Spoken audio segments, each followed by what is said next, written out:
Thank you. It is so great to be back at Netroots National and to be in community with you all. I was backstage listening to some of the incredible speakers you've all had talk about how alive our movement is and all of the work that we've been able to accomplish. Our movement is at a watershed moment. Over the past several years, we've seen the biggest resurgence of progressive organizing and movement building in our lifetimes.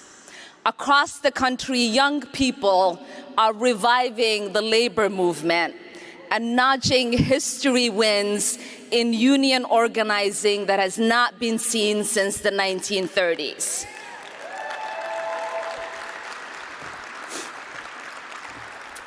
Whether it is Amazon workers, Starbucks workers, Google workers, or Trader Joe's, we have taken on some of the biggest, wealthiest multinational corporations in the world, and we are winning.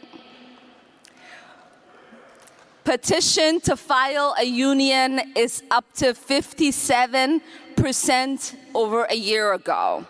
And I'm proud that workers in my office led a movement to unionize the staff of the United States Congress, and we are just getting started.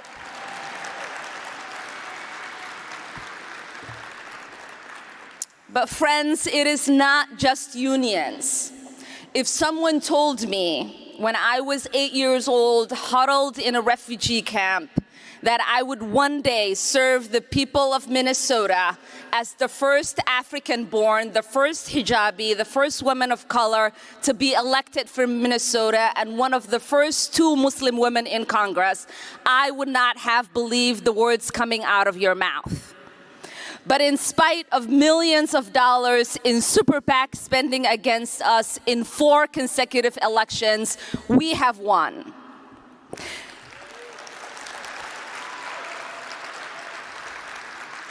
It is because of you, the progressive movement, that is why I'm standing here today. It's because of you, the progressive movement, that we have the most Black, the most Latinos, and the most female members of Congress in our nation's history. It is because of you, the progressive movement, that here in Pittsburgh, we are about to have a Black mayor, a Black lieutenant governor, and a proud, unbossed, fierce, progressive Black congresswoman named Summer Lee in Congress.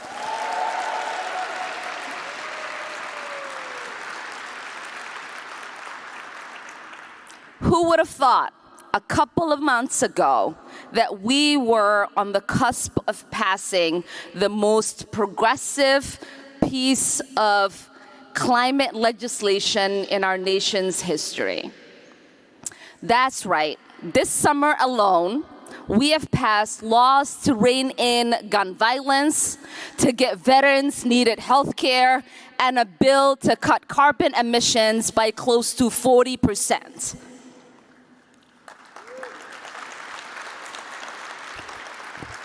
I was going to end that sentence with, you did that, but it sounds like you all don't know that it is because of you that we have been made to accomplish all of these things.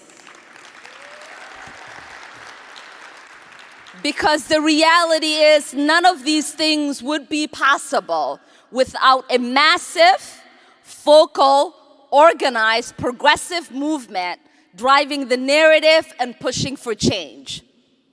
Because I know this, when you show up, it gives us the power to organize the base and to work to push for change on the inside. Even when the challenges seem insurmountable, we have organized. Over the last 2 years, right after George Floyd was murdered at the hands of the police department in my district, now a lot of people say nothing has changed, that people are afraid there is no meaningful reform to public safety. But as we speak today, a Department of Public Safety is being crafted in Minneapolis. And that would not have happened without a movement in Minnesota and around the world pushing for it. But I want to be clear about something else. We cannot take any of that for granted now. It is when you start to get comfortable that your opponents strike. And I know this very well. We have to be alert. We have to protect our victories as vigorously as we fight for them, because we cannot build on those wins if they are rolled back. Labor rights, abortion rights, criminal justice reform, even the very survival of our democracy is being threatened at this moment.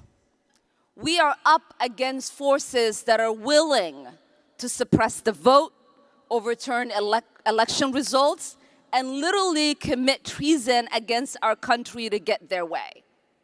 We are up against corporate donors, landlords, and war profiteers spending millions of dollars to take out progressive members of Congress.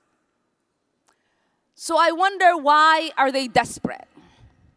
They're desperate because they know they are losing. They know people do not want more endless wars. They know people do not want to be shackled with student debt. They know people don't want to live in an uninhabitable planet. So they lie. In fact, big oil was literally funding ads against the Inflation Reduction Act, pretending to be environmentalists. The only way to protect our wins is with a massive, historic voter turnout. We cannot go after the same tiny slices of swing voters we go after election after election, using the same poll-tested talking points we use every election. We cannot assume that the politics of transaction will turn out the votes when Americans are longing for the politics of transformation. No, we need to turn out a record number of voters to send a clear signal to the electorate that the progressive movement is here to stay. In 2016, 6.7 million people who voted for President Barack Obama in 2012 voted for a third-party candidate or simply stayed home. That is more than the total number of Obama voters who voted for Trump combined. These non-voters are more likely to be working class, they are more likely to be immigrants, and they are more likely to be people of color. In fact, more than half of them have an income of less than $30,000 a year. These are the people the Democratic Party should stand for.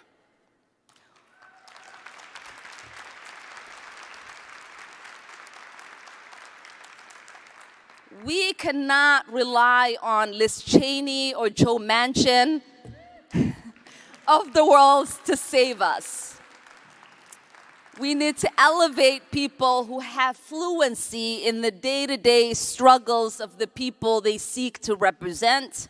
For every moderate suburban Republican, there are line cooks, home workers, dishwashers, cashiers, farm workers who would vote a straight Democratic ticket if they were given a reason to.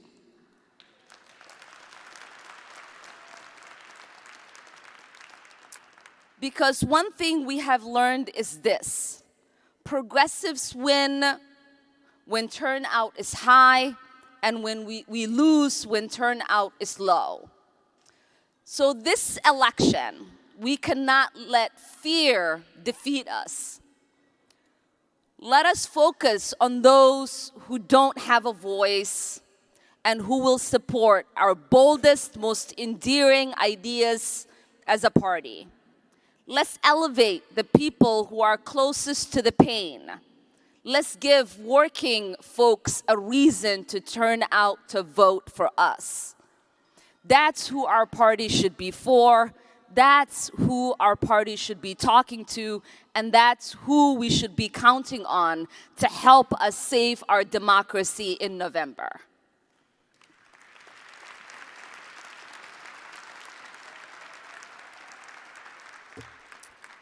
So thank you all for turning up.